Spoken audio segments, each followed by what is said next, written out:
Bonjour, bienvenue au Maths pour l'économie. Aujourd'hui, on va apprendre à lire la table de loi normale centrée réduite. Bon, on peut dire la table de loi normale, tout le monde comprendra, hein. Mais de fait, celle qui nous intéresse, c'est la centrée réduite, c'est-à-dire la table de loi normale, d'espérance nulle et de variance unitaire. En fait, vous verrez très vite qu'on réduit n'importe quelle variable normale à une normale centrée réduite. C'est pour ça qu'on la réduit d'ailleurs. Alors, comment ça se présente cette affaire? Ça se présente à partir de la table de distribution de la loi normale centrée réduite. Trouvez les quantiles 0,5, 0,75, 0,25, 0,90, 0,1, 0,95, 0,05, 0,99 de la distribution normale centrée réduite.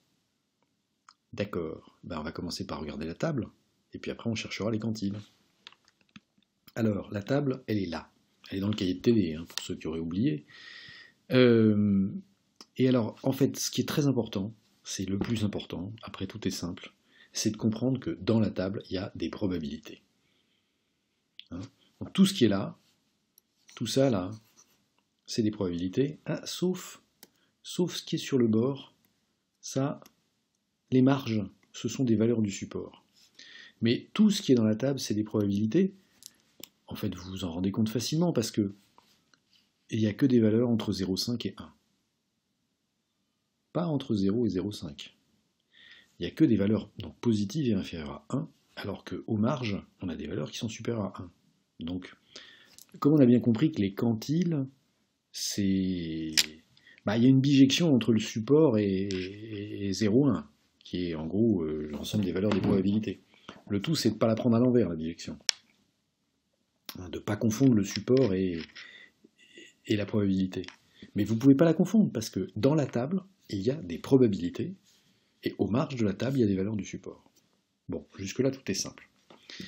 Alors, pourquoi ça commence à 0,5 cette table? En fait, vous comprenez ça assez facilement quand vous avez compris que la loi normale, si on en fait la densité, du moins la centrée réduite, vous avez E de Z qui est égale à 0. Elle est centrée. Comme elle est centrée, elle est symétrique. Hein, il y a une symétrie centrale. Donc comme elle est centrée, en fait, c'est pas la peine de représenter les deux branches, on va juste représenter la partie R+. Ici c'est R+, ici c'est R-. Donc R-, on l'obtiendra par symétrie, par rapport à R+. Et donc quoi? Souvenez-vous, on nous demande le quantile 0,5. En français, ça s'appelle la médiane. Hein. Le quantile 0,5, c'est la valeur du support telle qu'il y a 50% de la distribution en dessous, la moitié de la distribution en dessous. Bon, alors, c'est pas compliqué à trouver ça, parce que le quantile 0,5, on a besoin en fait de la valeur du support qui correspond à la probabilité 0,5. 0,5 c'est là. Et donc la valeur du support, c'est 0, 0. C'est 0. C'est 0, c'est normal, de toute façon, c'est normal, puisqu'on a dit, c'est symétrique par rapport à 0. Donc il y a 50% de la distribution au-dessus de 0, 50% de la distribution en dessous de 0. Donc, le quantile 0,5 de la loi normale centrée réduite, alors on va l'appeler Z0,5. D'accord? Parce que les quantiles de la loi normale centrée réduite, on va les appeler Z. Et donc Z0,5, il est tel que quoi? Il est tel que la proba que grand Z, qui est une variable aléatoire, normale centrée réduite. Ça aussi, on va prendre l'habitude d'appeler Z les normales centrées réduites. Donc la proba que Z soit inférieur à Z0,5, c'est 0,5. Par définition du quantile 0,5. Et le quantile 0,5, alors c'est vrai que vous pouvez l'appeler la médiane, ça lui fait plaisir, parce que comme ça, vous la singularisez un peu, vous l'appelez pas juste Z0,5 par son matricule, mais de fait, c'est Z0,5. Et donc, puisqu'il y a la moitié en dessous, il y a la moitié au-dessus, donc c'est pile le milieu de la distribution. Et comme c'est pile le milieu de la distribution, et Z0,5, il vaut 0. Et on le repère donc dans la table. On le repère comment dans la table? On le repère par le fait que on choisit la probabilité 0,5, et là, la colonne et la ligne, la colonne, elle nous donne en fait l'unité et la première décimale, et, pardon, la ligne va nous donner l'unité et la première décimale, et la colonne va nous donner la deuxième décimale. Donc ici, la valeur du support qui correspond à la probabilité 0,5, donc le quantile 0,5, c'est 0,00. Donc c'est 0. Voilà. Bien. Et ça, on aurait pu le voir, certes. Question suivante. Qu'est-ce que c'est la question suivante? On veut maintenant le quantile 0,75. Bon, c'est pas compliqué, puisqu'on nous a dit, dans la table, il y a des probas. Donc on cherche 0,75. Ah, mais alors le problème, c'est qu'il n'y a pas 0,75. Il y a 0,7486 et 0,7513. Alors, il y a deux façons de voir les choses, en fait. D'accord? Soit on veut le quantile et pas autre chose. Soit on veut approcher le quantile. Je m'explique. Soit on veut pouvoir dire Q0,75, il est tel que la proba que Z soit inférieure à Q0,75, elle est au moins de 0,75. D'accord? Bon, alors à ce moment-là, ce qu'on voit, c'est quoi? On va regarder notre truc à nouveau. Ce qu'on voit, c'est que si on prend ce qui correspond à ça, on n'a pas tout à fait 0,75, donc ça ne va pas nous satisfaire.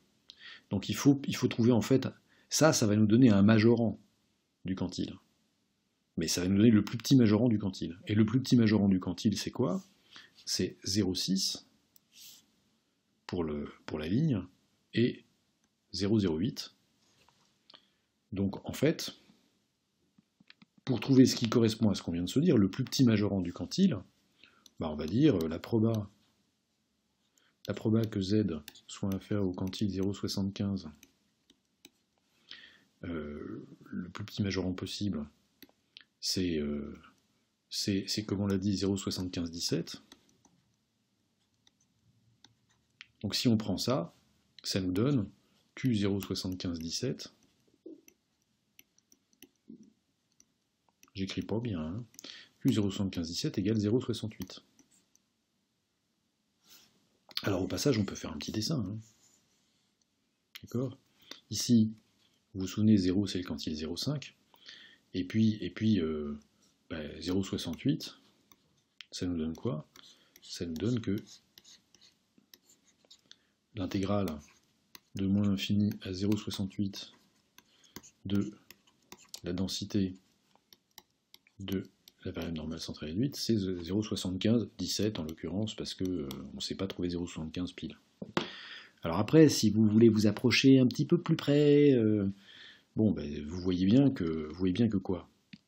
Vous voyez bien qu'en fait, entre 0,7486 et 0,7517, il y a 0,75. Et même, en fait, 0,7486 plus 0,7517 divisé par 2, la moyenne, le milieu de l'intervalle entre les deux, c'est quand même pas loin. Parce que c'est quoi? C'est le milieu là, du segment, ça va faire 0,7502.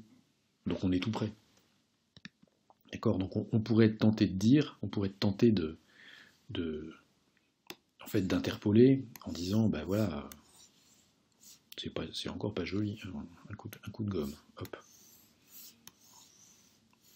On pourrait tenter de dire, ici, alors je me souviens plus quelles sont les valeurs, ici en 0,67, qu'est-ce que j'ai?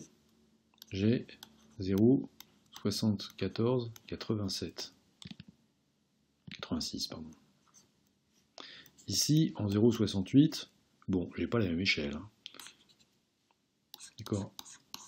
À gauche de 0,67, j'ai 0,7486. À gauche de 0,68, j'ai 0,7517. Et donc, si je prends entre les deux, si je prends 0,675, je peux écrire que la proba qu'une normale centrée réduite soit inférieure à 0,675, c'est quoi? c'est 1 demi de la proba que z soit inférieur à 0,67 plus 1 demi de la proba que z soit inférieur à 0,68. C'est donc 1 demi de 0,7486 plus 1 demi de 0,7517. Et donc ça me fait quoi? Et ben ça me fait 0,75, 0,15. Donc, on va dire c'est à peu près 0,75. Et puisque c'est à peu près 0,75, ça c'est à peu près le quantile 0,75. Et puis on est content. Hein? Bon, après, la question c'est, vous avez besoin de combien de décimales? Enfin, il faut quand même vous rendre compte qu'en général, quand on fait des stats ou des probas, et qu'on utilise une loi normale, c'est parce que c'est plus ou moins une loi normale. Donc aller chercher 18 décimales après la virgule, quand on fait des approximations, il vaut peut-être mieux prendre un majorant, voire même un bon majorant. D'accord? Donc du coup, c'est peut-être pas la peine de chercher un raffinement comme ça. Alors, question suivante.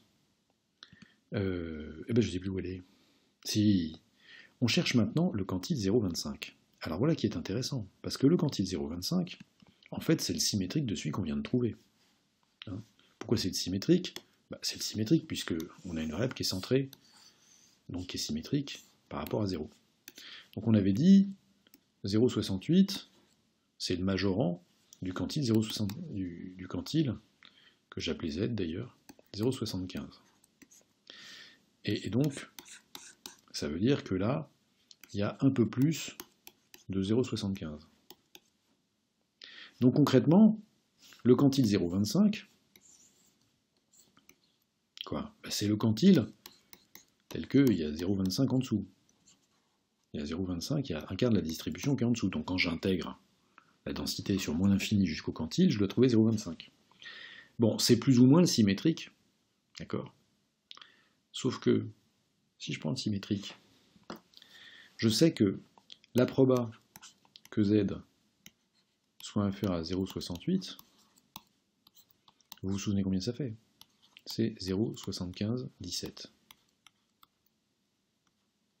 Donc la proba que z soit inférieur à moins 0,68, c'est quoi? C'est, comme c'est le symétrique, c'est 1 moins 0,7517.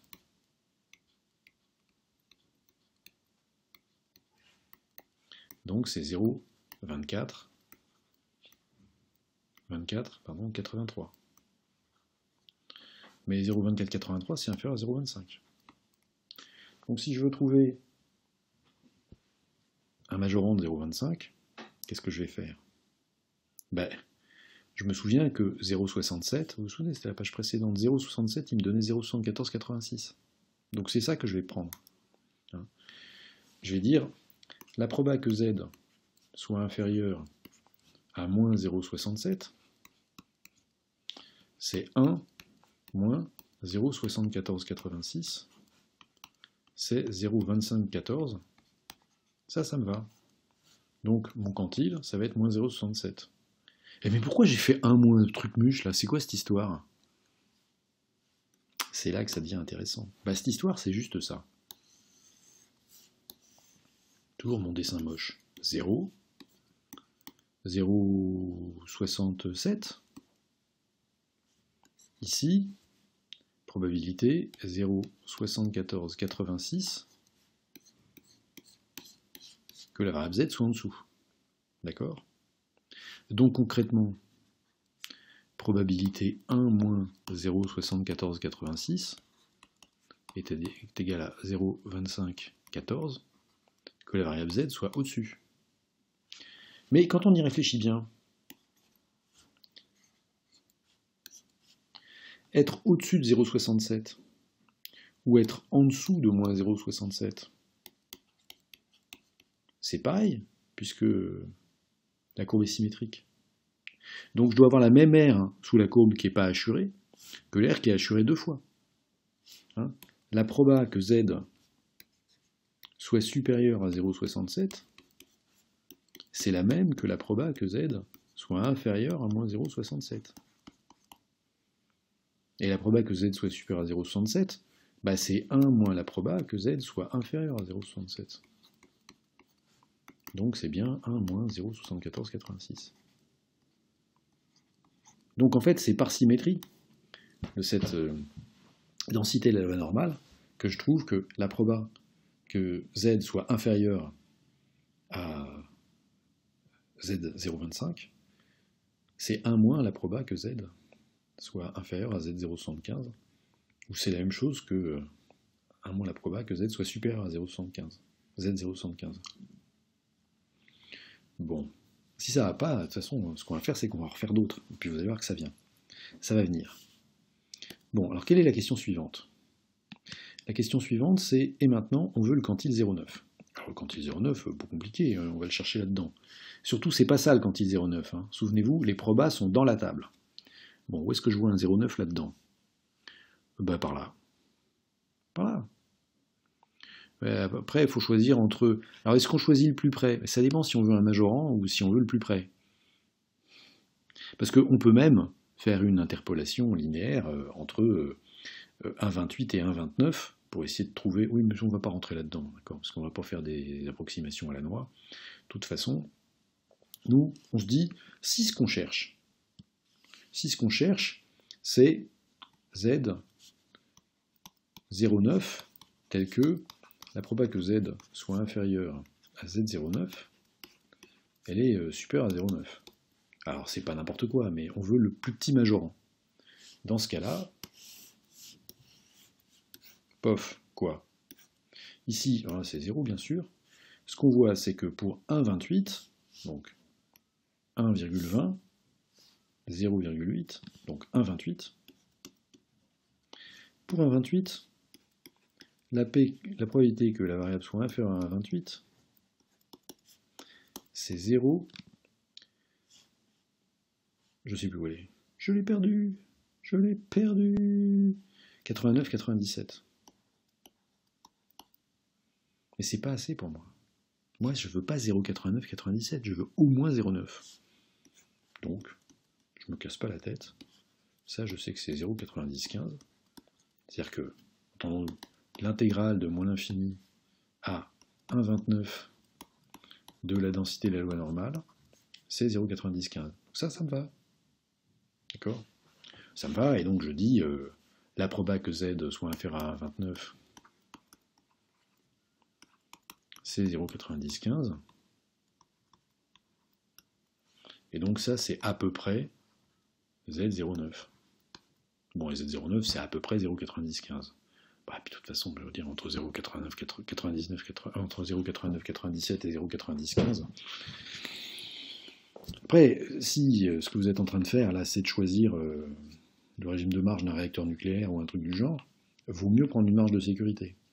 Donc le sujet, c'est pas la 4e décimale. Le sujet, c'est combien vous allez rajouter pour pas que ça vous pète à la tronche. Voilà, mais concrètement, on a bien que si on prend un 29, on a juste un peu plus de 90% de la distribution en dessous. Donc c'est bien le quantile. Enfin, c'est ce qui est, c'est le plus petit majorant qu'on puisse trouver dans la table du quantile 0,9. Suite des questions. Évidemment, on continue avec la symétrie. Donc maintenant, on veut le quantile 0,1. Alors là, je vais essayer quand même de le faire un peu plus rigoureusement. Parce que, tout à l'heure, je vous en ai donné l'intuition, mais maintenant, on peut y aller. Le quantile 0,1, on va l'appeler Z01. Z01, il est tel que la proba que la variable soit inférieure à Z01, c'est 0,1. C'est pour ça que c'est le quantile 0,1 d'ailleurs. Alors, au passage, puisque cette fichue courbe est symétrique, ce qu'on a, c'est que quoi? C'est que la proba que z soit plus petit que 0,1, enfin que la proba que la variable aléatoire soit plus petite que son quantile 0,1, c'est la même proba que la variable aléatoire soit plus grande que son quantile, qui est symétrique, qui est le quantile 0,9. Pourquoi? Parce que là, il y a 10%, et là, il y a 10%. Donc si c'est symétrique, la valeur telle qu'il y a 10% de la distribution en dessous, et la valeur telle qu'il y a 10% de la distribution au-dessus, elles sont symétriques, puisque dans les deux cas, il y a 10% dehors, quoi. On laisse 10% dehors. Et la valeur telle qu'il y a 10% en dessous, c'est le quantile 0,1. La valeur telle qu'il y a 10% au-dessus, c'est le quantile 0,9, par définition de ce que sont le quantile 0,1 et le quantile 0,9. Bon, alors ça, c'est pas dans la table. Mais ce qui est dans la table, c'est en fait, ce qui est dans la table, c'est pas la probabilité d'être au-dessus du quantile 0,9, mais ce qui est dans la table, c'est la probabilité d'être en dessous. Et la probabilité d'être au-dessus, c'est 1 moins la probabilité d'être en dessous. Puisque si j'assure ça, évidemment, la probabilité qui correspond à cette R, c'est 1 moins la probabilité qui correspond à tout le reste. Et justement, là, les deux R assurées, elles font 10% toutes les deux, et elles sont égales. Donc ça, je ne peux pas le lire direct dans la table, mais ce que je peux lire dans la table, c'est P de Z inférieur à Z0,9. Et P de Z supérieur, c'est les compléments à l'unité. S'il y a 3 chances sur 4, alors c'est pas 3 chances sur 4, mais en gros, il y a 10% de chances que je sois au-dessus de Z0,9. Donc il y a 90% de chances que je sois en dessous.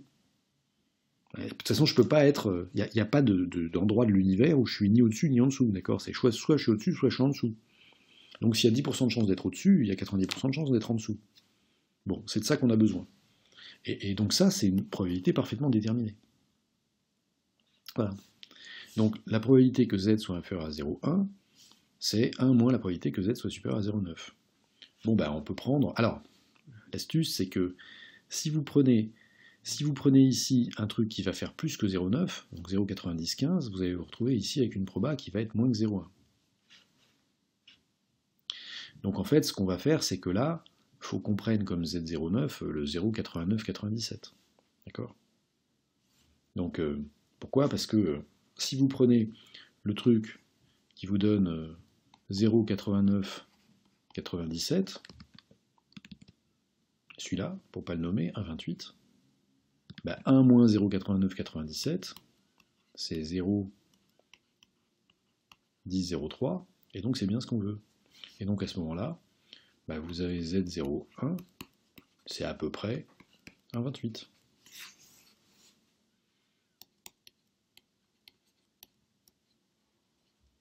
Voilà. Là on y est. Bon, c'est pas compliqué, une fois qu'on a compris cette histoire de symétrie, on peut même calculer le quantile 0,95. Comment est-ce qu'on calcule? Bah, en fait, on ne calcule pas, on trouve dans la table. Donc on trouve dans la table le quantile 0,95. Alors lui, il est cool. Lui, il est cool parce que regardez, vous avez 0,9495 et 0,9505. Donc il est pile poil au milieu. Pile poil au milieu. Au milieu de quoi? Bah, au milieu, 0,95, c'est entre 0,9495 et 0,9505. Donc on va écrire. On va dire la proba que Z soit inférieur à 1,64. Ah oui, parce que j'ai oublié de vous le dire, mais c'était ça qu'il fallait lire. 0,9495, c'est 1,604. Et là, on voit bien que c'est sur la ligne 1,6, sur la colonne 0,4. Donc, en bon français, il y a 0,9495 de probabilité que Z soit inférieur à 1,64. Et puis, la proba que Z soit inférieur à 1,65, bah ça c'est la case à côté, d'accord? Puisqu'on est toujours sur la ligne 1,6, cette fois-ci on est à la colonne 0,5. Donc la probabilité maintenant que Z soit inférieur à 1,65, c'est 0,9505. Donc on va faire une interpolation en disant la proba que Z soit inférieur à 1,64 plus 1,65 sur 2, c'est égal à 0,9495 plus 0,9505 sur 2. Bon, c'est à la louche, d'accord, hein. On a bien compris que de toute façon, en fait, la vraie fonction représentative, c'est pas une ligne droite. C'est une espèce de... Pardon, la vraie densité, c'est un machin comme ça. Donc là, c'est pas droit. Et on s'en fout, on ignore la courbure et puis on fait comme si c'était linéaire. De toute façon, on fait toujours des approximations en stats. Le tout, c'est de pas se tromper trop pour pas que ça se voit. D'accord? Bon, donc ça nous fait 1,645. La proba que z soit inférieur à 1,645, c'est 0,95. Et bien ça définit le quantile 0,95 comme étant égal, ou à peu près quand même, à 1,645. Elle n'est pas belle la vie. Bon, alors maintenant, on a presque fini. Donc on va finir en beauté. Il nous reste le quantile 0,05 et le quantile 0,99. Alors le quantile 0,05. Le quantile 0,05, c'est donc... c'est pas beau ça. Le quantile 0,05, il est donc tel que il y a 5% de la distribution qui est en dessous. Donc on va l'appeler Z0,05. Et si j'intègre la densité de ma loi normale entre moins l'infini et Z0,05,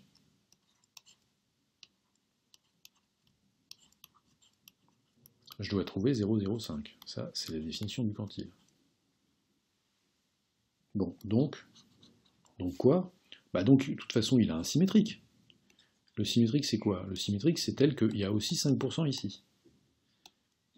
S'il y a 5% au-dessus, c'est qu'il y a 95% en dessous de son symétrique. Donc, s'il a 95% au-dessous, son symétrique, c'est le quantile 0,95. Bon, et ben voilà. En fait, le quantile, la proba que la variable soit inférieure au quantile 0,05, c'est donc la proba que la variable soit supérieure au quantile 0,95. Et donc c'est 1 moins la proba que la variable soit inférieure au quantile 0,95. Et donc là, ce quantile-là, c'est le symétrique de celui qu'on vient de trouver. Bah oui, c'est le symétrique de celui qu'on vient de trouver. Tout simplement. Puisque celui qu'on vient de ça, c'est celui qu'on vient de trouver. Ce quantile-là, pardon, c'était Z en fait. Ce quantile-là qu'on vient de trouver, c'était 1,645. Donc en fait, la proba que Z soit inférieur à 1 moins 645, bah c'est 1 moins la proba que Z soit inférieur à 1,645. C'est 1 moins 0,95, c'est 0,05. Bon, donc on y arrive comme ça. Ce truc-là, c'est moins 1,645. Et bien voilà, c'est tout.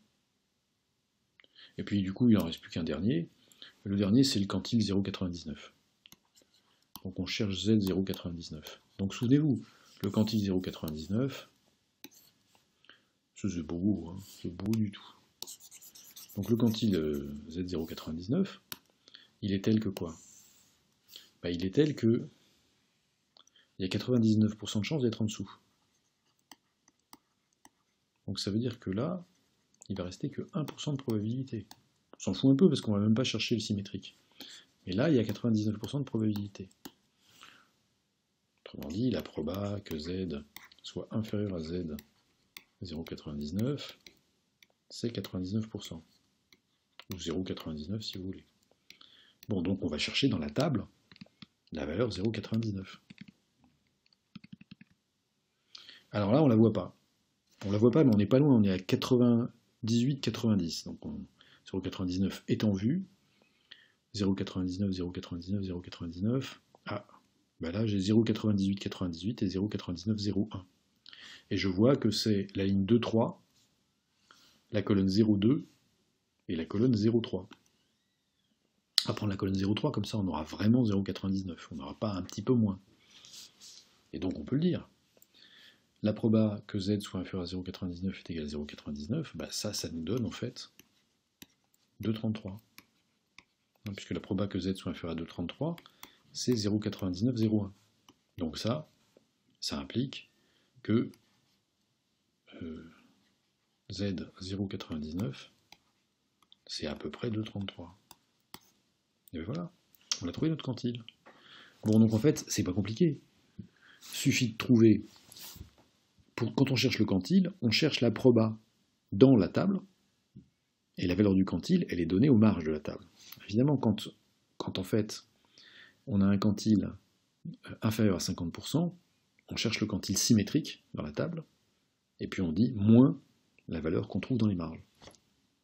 Aussi simple que ça. Vous êtes trop fort, maintenant vous savez faire. Et donc en avant pour de nouvelles stats pour l'économie.